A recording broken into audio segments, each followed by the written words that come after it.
मैं शैलेंद्र गुप्ता शिव जी के चरणों में सर्वप्रथम हमार प्रणाम। नीलम दीदी हरेंद्र भैया के चरणों में हमार प्रणाम। जितना ये कहानी देखा तानी लो सुना तानी लो वहाँ लोग के चरण में हमार प्रणाम। हमार प्रणाम रउआ लोगिन स्वीकार करम लोगिन। हम शिव चर्चा कथा लेके आइल बानी, रउरा लोगिन जरूर सुनेम लोगिन। एक गांव में एगो बुढ़िया माई रहत रहली। उनकर लइका रहे छोट। उ लइका के पढ़ैली लिखैली आ शहर में भेजली नौकरी करे खातिर। और नौकरी उ लइका कैलक 4-5 साल। और फिर वापस उ घरे आइल तई बुढ़िया माई वो अपना लड़का के बहुत धूमधाम से शादी कर देहली। शादी भइला के बाद लड़का फिर विदेश गइलन कमाए और वजह से कमा कमा के अपना बुढ़िया माई के लगे वो पैसा भेजस। हर महीने महीने खाता में पैसा भेज देस। और बुढ़िया माई इन्हें बहुत धूमधाम से शिव चर्चा कथा कहस और सुनस। पूजा पाठ शिव जी के बहुत धूमधाम से करस। ऐसे ही कुछ दिन बीतल। ऐसे ही 6-7 महीना बीतल तो उ लड़का के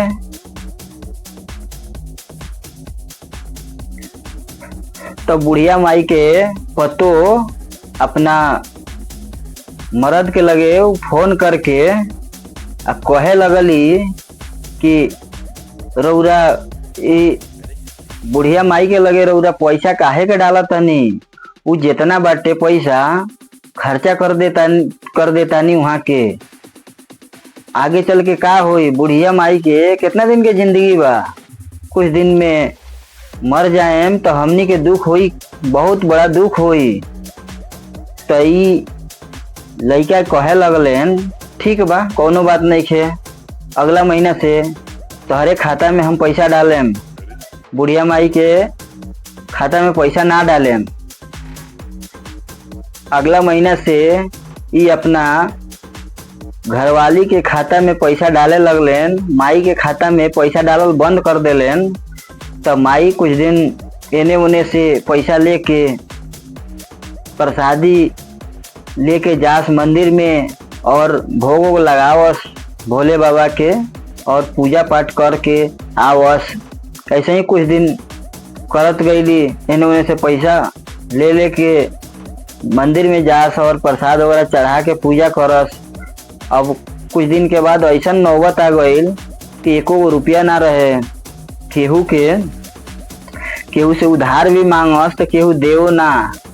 काहे कि बुढ़िया माई जेकरा जेकरा से उधार ले रहली वो पैसा तो चुकावत ना रहली। ये चलते केहू देवे के ना चाहो। और कुछ दिन ऐसे ही बीतल।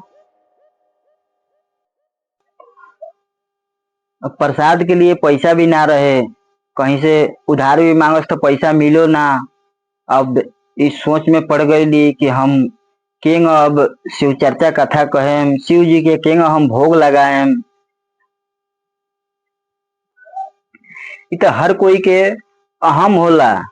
काहे कि हमनी के भोला जी हैं बहुत बड़ा भोला। उ तो तनको से भक्ति भाव से भक्ति कैला से प्रसन्न हो जानी। उनकरा तो कोनो प्रसाद की जरूरते ना पड़ेला। लेकिन एगो अपना आत्मा के तसल्ली खातिर जो भी बा प्रसाद वगैरह ले जाइल जाला, भोग लगावल जाला। अभी बुढ़िया माई खाली हाथे गईली मंदिर में और भोला जी के सामने अपन चरण पटक के कहे लगली कि हे गुरुजी हमरा के माफ करेम। रउरा के प्रसाद लायक भी हमरा लगे फुट्टी रुपया नहीं खे, हमरा के माफ करेम। जितना हमरा लगे बा भक्ति हम करतानी वही से रउरा प्रसन्न रही। ऐसे ही बुढ़िया माई के लइका 5 साल बाद घरे वापस अइलेन। तो माई अपना माई से कहे लगलेन कि माई हम 5 साल में रुपया कमा के हम तारा के देले बानी, वो पैसा हमरा के वापस द, जरूरत बाटे। तो कहे लगली बुढ़िया माई कि हम तो शिव जी के खाता में रुपया डाल देले बानी, जाके तू निकाल लो शिव जी के खाता से। तो पासबुक देवे तबे न रुपया निकली। तो वो कहे लगली कि शिव जी के खाता में पासबुक वगैरह के जरूरत ना रहेला, बिना पासबुक के पैसा जमा हो जाला और निकल भी जाला। तो अगले दिन बुढ़िया माई के लइका पूछे लगलन कि शिव जी के बैंक कहाँ बाटे। तो बुढ़िया माई बतावली कि नदी ओ पार बैंक बाटे, तू जा वजह से पैसा निकाल लिया, जितना मर्जी उतना पैसा निकाल लिया। तो अगले दिन वो शिव जी के बैंक में जाए लगलन। तो रास्ता में बहुत भारी जंगल पड़ल। वो जंगल के क्रॉस कैला के बाद एगो बहुत बड़ा नदी रहे। तो जंगल से पहले गांव से जैसे निकलत रहन तो राजा साहब कहे लगलन कि बाबू कहाँ जाता रह तू। तो वो कहलन कि हम जाता नहीं, हमार बुढ़िया माई शिव जी के बैंक में रुपया जमा कैले बाड़ी, वो निकाल ले आवे। तो राजा साहब कहे लगलन कि शिव जी से जल्दी मुलाकात होई तो हमार एगो सवाल बाटे, ओकर जवाब ले ले अइह। तो राजा साहब कहे लगलन कि हमारे इतना धन संपत्ति बाटे, लेकिन एगो हमार संतान नहीं खे। काहे संतान नहीं खे होखत कि जाके शिव जी से पूछ के अइह। तो कहे लगलन कि ठीक बाटे, हम राउर सवाल के हम जवाब लेके आएम जरूर। और वजह से चल देहलन। तो रास्ता में जंगल पड़ल। जंगल में एगो बहुत भारी आम के गाछ रहे। वो गाछ पे फल लागो और फल कीड़ा होके गिर जाओ। तो आम महाराज इनकरा से कहे लगलन कि हे बाबू तू कहाँ जाता रह। तो ये कहे लगलन कि हम जाता नहीं, बुढ़िया माई शिव जी के बैंक में पैसा जमा कैले बाड़ी, वो निकाले जाता नहीं। तो आम महाराज कहे लगलन कि हमारे एगो सवाल बाटे, ओकर जवाब शिव जी से पूछ के अइह। तो ये कहे लगलन ठीक बाटे, का सवाल बाटे तू बतावा हमरा के। तो आम महाराज कहे लगलन कि हमरा पे तो आम बहुत फरेला, आम बहुत आवेला, लेकिन कीड़ा हो जाला। कीड़ा भइला के बाद केहू खाला ना, सब यहीं बेकार हो जाला। तो ये कहलन ठीक बाटे, तार हम सवाल के हम जवाब पूछ के आएम। फिर वजह से गईलन। जंगल पार कैला के बाद एगो बहुत भारी नदी पड़ल। नदी में 7 साल से एगो लाश ऊपर पड़ रहे। वो लाश इनकरा से पूछे लगल कि बाबू तू कहाँ जाता रह। तो वो कहलन कि हमार बुढ़िया माई शिव जी के बैंक में पैसा जमा कैले बाड़ी, उहे निकाले जाता नहीं। तो ई लाश कहे लगलन कि शिव जी से।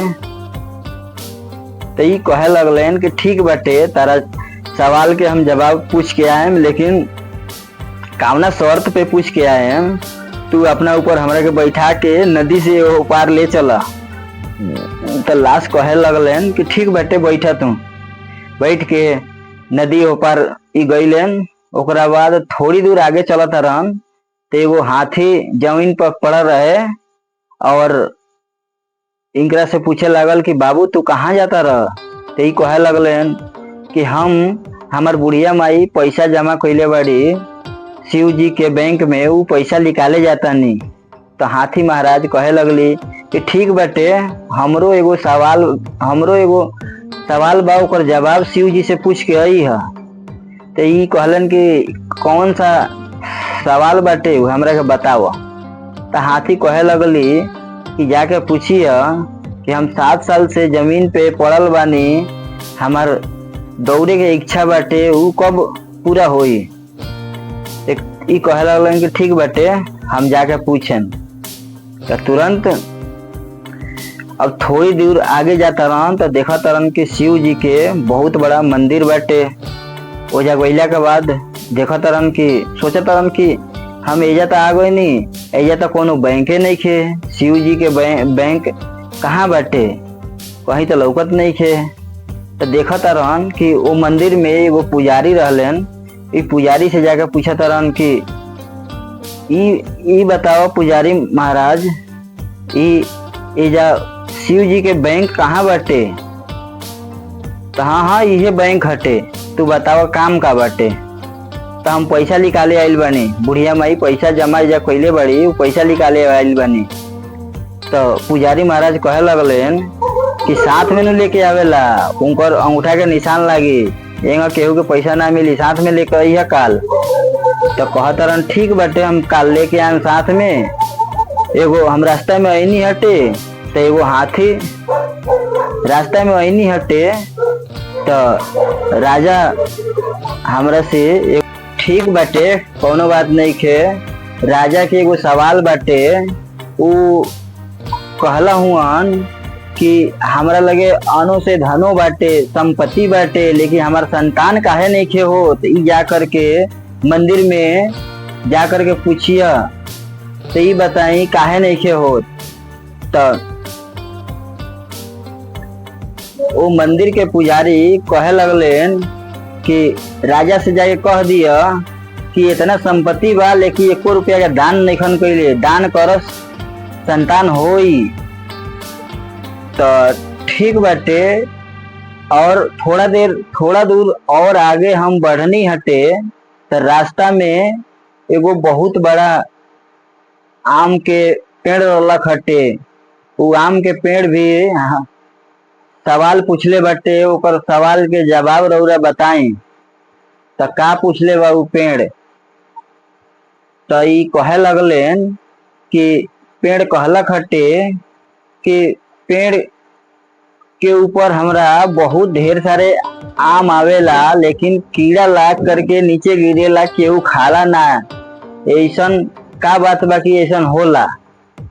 तो ई पुजारी महाराज कहे लगलन कि वो पेड़ से जाके कह दिया कि पेड़ के नीचे एगो सोना के गागरा गड़ल बाटे, उ उखाड़ के केहू के दान दे दीहन तो मीठा फल होखे लागी।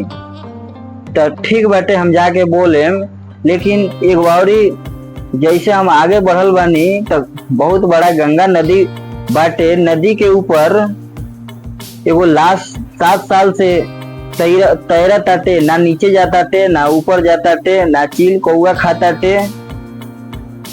उ लाश पूछलक हटे कि हमार ये मिट्टी के गति कब होई, ना गंगा मैया अपना गोदी में लेता रही। तो पुजारी महाराज कहे लगलन कि जा करके उ लाश से कह दिया कि बहुत बड़ा उ ज्ञानी रली हटे, शिव जी के बहुत बड़ा भक्ति करत रही हटे, लेकिन मरते मरते ना शिव जी के नाम लेहली आ ना शिव जी के एगो भक्तियों ना सुनैली।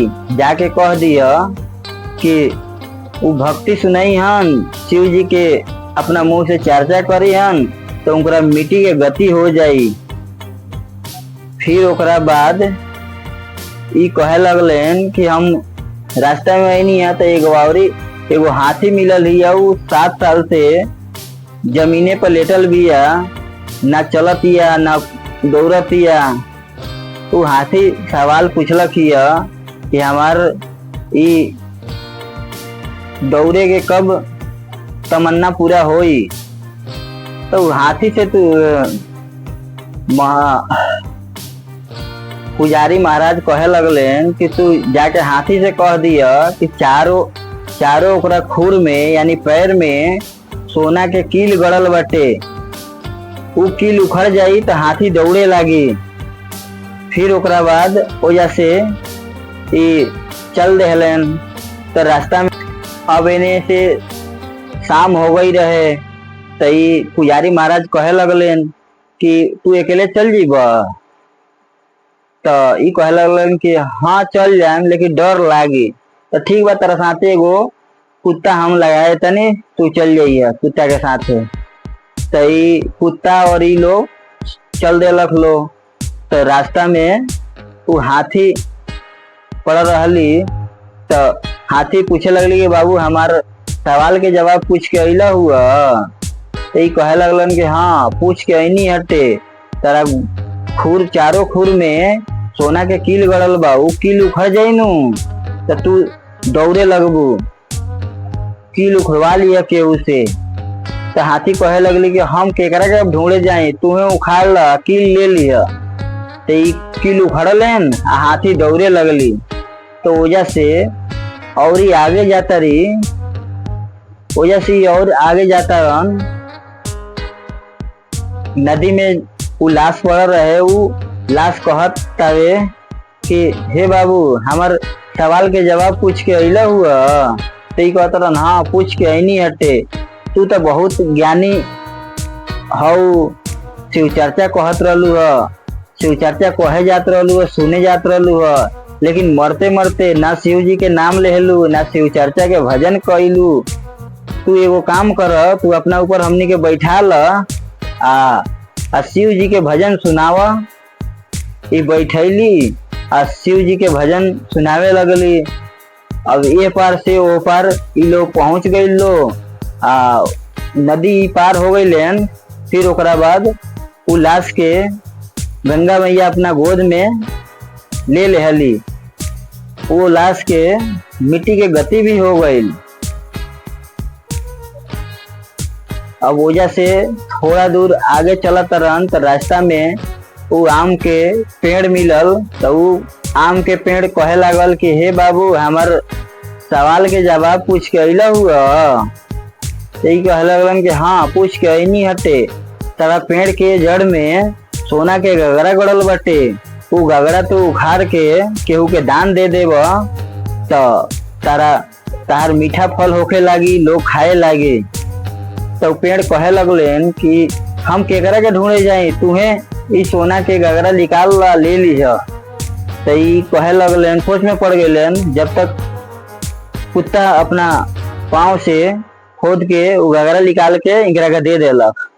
फिर वजह से जैसे गांव में प्रवेश करत रहन तो राजा देख लेलन। राजा कहे लगलन कि बाबू हमार सवाल के जवाब पूछ के अइला हुआ शिव जी से। तो हाँ हाँ हम पूछ के अइनी हटे, राउर बहुत धन संपत्ति बाटे, सोना चांदी बाटे, लेकिन रउरा एको रुपया के दान केहू के करे लेना, यही चलते रउरा के राउर संतान नहीं खे होत।